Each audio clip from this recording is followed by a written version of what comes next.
my channel. Today I'm here with Christine, and she's going to be sharing about her journey in technology, specifically tech consulting. So yeah, thank you so much for joining me, Christine. If you could just give a little intro about yourself, your background, interests, hobbies, and such. Yeah, sure. So my name is Christine. I'm out of New York right now. I was actually born and raised here, but I went to Boston University for undergraduate, studying business, concentrating in finance, management information systems, and strategy. So currently I'm actually a technology consultant at Accenture for about 2 years now, specializing in Workday financial implementation. So kind of all across all industries, but just focusing on the particular skill of Workday financials. Happy to be here. Yay! So how did you first get into the tech field? Like, what led you into it? So there was a few things. One was that I knew I liked technology just because like all the gadgets, all the cool technology out there, I just wanted to have it, like kind of like every single millennial out there wants technology and likes it.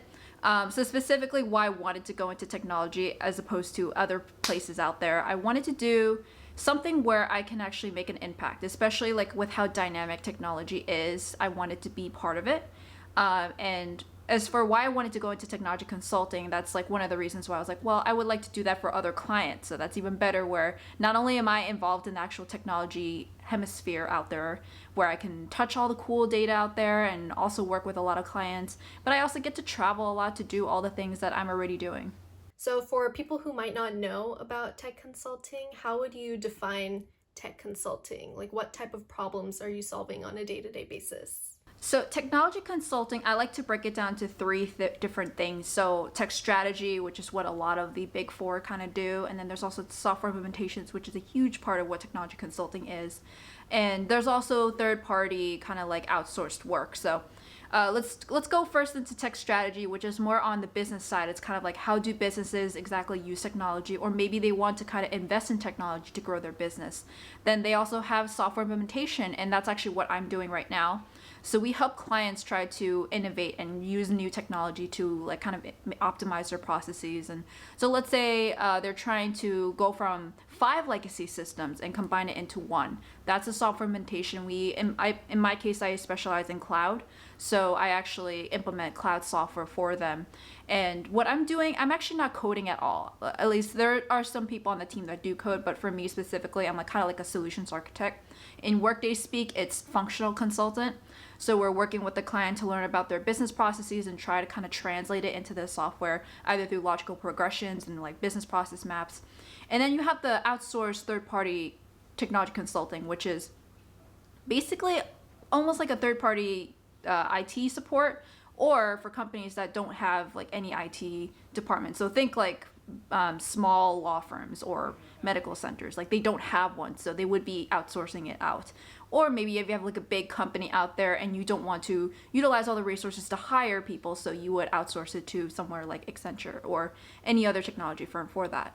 So, like, what type of skills do you need to be a tech consultant? Like, what type of skills are you using in all of these different projects? So there's a lot of skills that you need, but there's also a lot of skills that you don't need.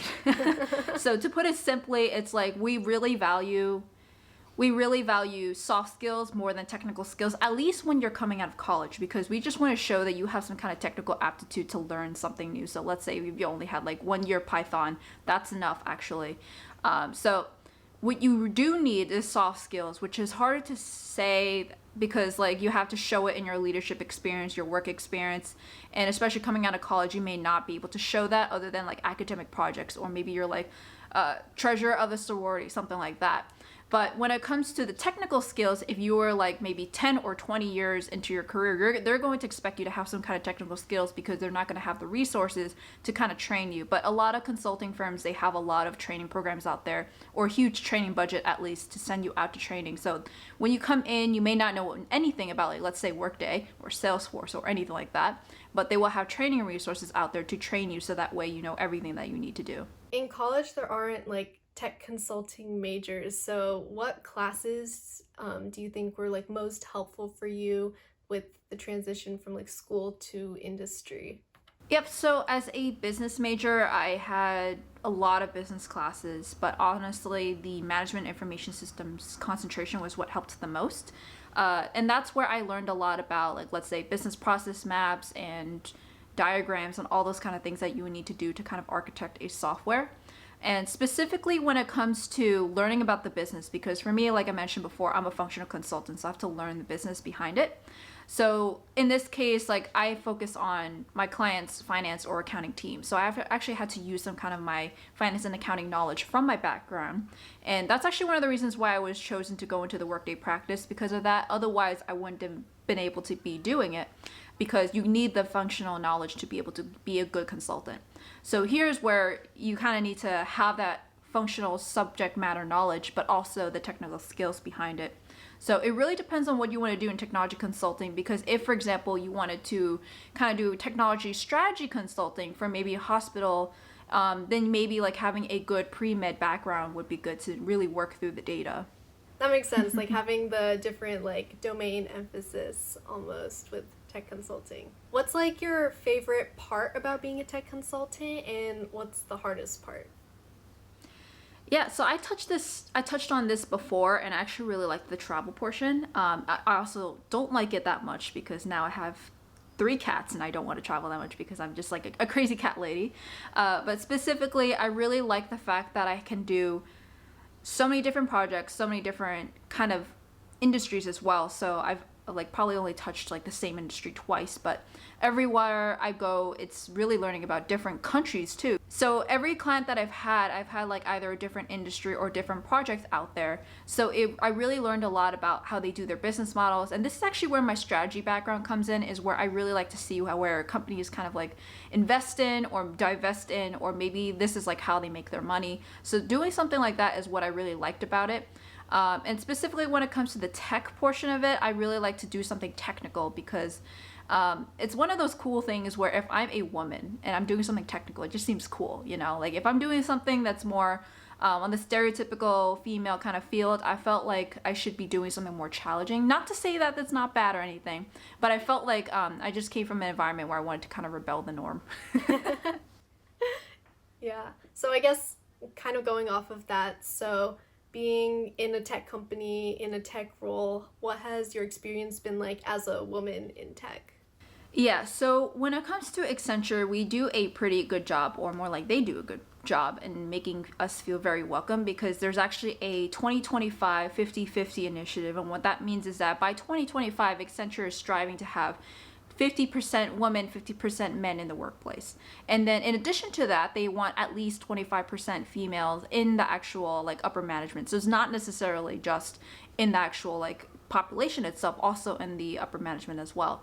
So something like that. I've actually worked in another consulting firm that said that they're very focused on making women feel very welcomed, and they had a female CEO and co-founder. But then when I went in there, all I saw were like 75% male, and I was like, oh, well, you know what? Now I'm just like, did you even execute what you were saying? So I don't know exactly, but Accenture definitely does a good job at it. They always have like some cool women ERG kind of event, and what ERGs are is employee resource groups. So it's kind of like a club at school, but just specifically when it comes to the company's like New York office or any other office out there.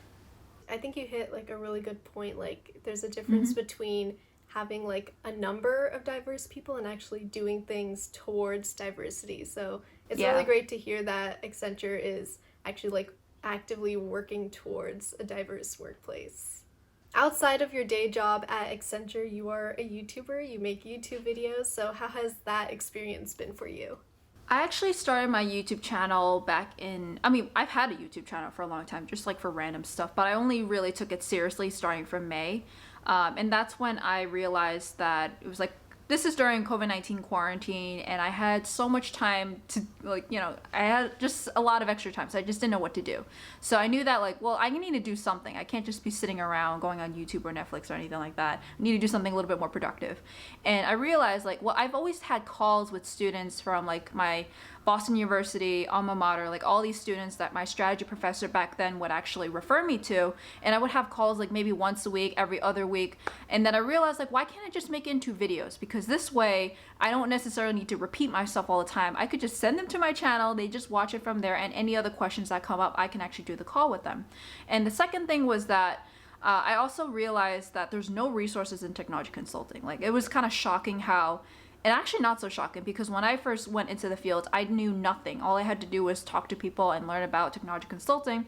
But then if you look online, there's everything else on management consulting, just nothing on technology consulting.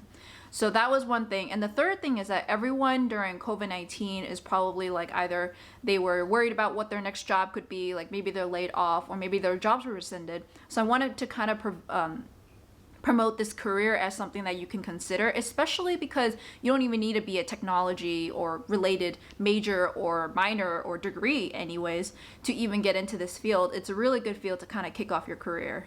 So what are like your future goals for your YouTube channel and also like your career in tech consulting? So I have a Facebook group called the Technology Consulting Community, and it's actually specifically, like I mentioned before, there's not a lot of resources on technology consulting. So I wanted to build a community where we share a lot of resources, stories, hustles, like tips, everything like that.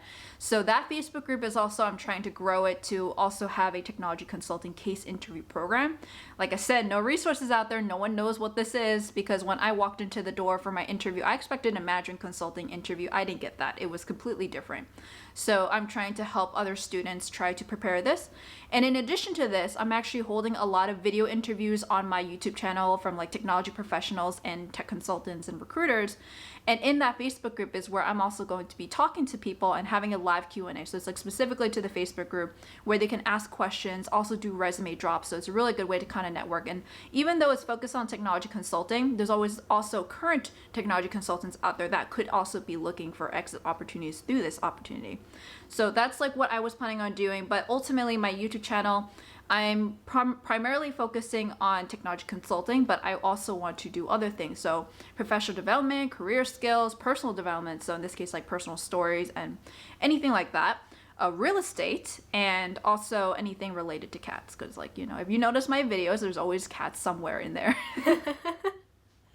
I love that. And that's so cool that you're really creating this community of tech consulting and bringing more light to this field and really helping others get the resources that you may not have had. So that is really great, really inspirational. So I guess kind of along those lines, what advice do you have for anyone who's interested in technology or tech consulting, to be specific? Yeah, so I would definitely take the plunge. I know a lot of people are just like, well, that's easier said than done, because depending on whatever background you're coming from, if you're not coming from technology, you have to realize that there's other fields out there in technology that you can get into. Let's say, for example, product manager. It's actually more kind of a business role than it is in technology. You don't need to be a CS or engineering major. You can also be a data analyst, and not necessarily like data analytics, but data analyst or business analyst. There's a lot of things. And then you can segue into technology. And specifically when it comes to technology consulting, networking is key. Especially because when you start to become a technology consultant, all you're going to be doing is networking with the client, networking with other consultants to try to get staffed on projects. And honestly, a lot of it's really just more about how to sell yourself and how to position yourself. Maybe you were an Army vet, never had school, never had college or any kind of degree, but you have a lot of experience from when you were in the Army. There's a lot of things you can bring into there, a lot of transferable skills. So it's really just more about how to sell yourself. You may not have the relevant skills, but as long as you have all the soft skills and know how to position yourself, then you can kind of tell consulting firms that, yes, I'm willing to learn everything that I need to do, and I'm willing to be invested, or like I'm worth the investment. So it's really just mostly kind of exude the confidence, know how to sell yourself, and especially try to do your best to network as well and kind of grow your spheres of influence. Cool. That is really also join the Facebook group. Yes. Yes, join the Facebook group. Also check out Christine's YouTube channel. She posts really, really useful, informational videos about tech consulting and then just advice that she's learned. It's really great. I'll make sure to put both links in the description below. And yeah, thank you so much for joining me, Christine. This was a really, really great talk. All right, thank you so much. And any questions at all, I will also try to respond to the comments.